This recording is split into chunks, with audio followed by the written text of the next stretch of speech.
সম্পর্ক ভালো রাখতে চাইলে পার্টনারকে স্পেস দিন, এত বেশি স্পেস দিন যেন আপনাকে আর খুঁজে না পাওয়া যায়। সম্পর্ক ভালো রাখতে চাইলে পার্টনারের মুখে মুখে তর্ক করবেন না, তার হাতে হ্যাঁ নাতে না না করবেন, ঠিক আছে? সম্পর্ক ভালো রাখতে চাইলে পার্টনারকে কেউ কল দিলে জিজ্ঞেস করবেন না তোমাকে কে ফোন দিচ্ছে। সে 100 বেড়া 100 বেড়ির সাথে ঘুরে বেড়াক, আপনার কোনো দরকার নাই তাকে কোয়েশ্চেন করার। সম্পর্ক ভালো রাখতে চাইলে তার কাছে এটা ওটা চাবেন না, আমাকে শাড়ি কিনে দাও, চুড়ি কিনে দাও, এই কিনে দাও, সেই কিনে দাও, এসব চাওয়া যাবে না। সে যা দিবে তাই আপনাকে করতে হবে। আপনার পার্টনারকে 100 বেড়ি ফোন দিক, কোনো রকম কোয়েশ্চেন করবেন না। সম্পর্ক ভালো রাখতে চাইলে পার্টনারকে বিড়ি খাইতে দিবেন, তার ইচ্ছা মতো, বাধা দিবেন না।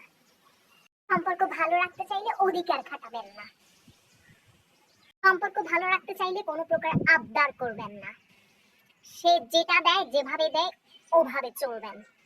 সম্পর্ক ভালো রাখতে চাইলে আপনি কারোর সাথে কথা বলবেন না ফোনে কিংবা আদার্স সাইটে, সে বলতে পারবে, তাকে সব রকমের সুযোগ সুবিধা দিবেন। সম্পর্ক ভালো রাখতে চাইলে পার্টনার যেন আপনার থেকে পারমিশন নিতে না হয় কোথাও যাওয়ার জন্য।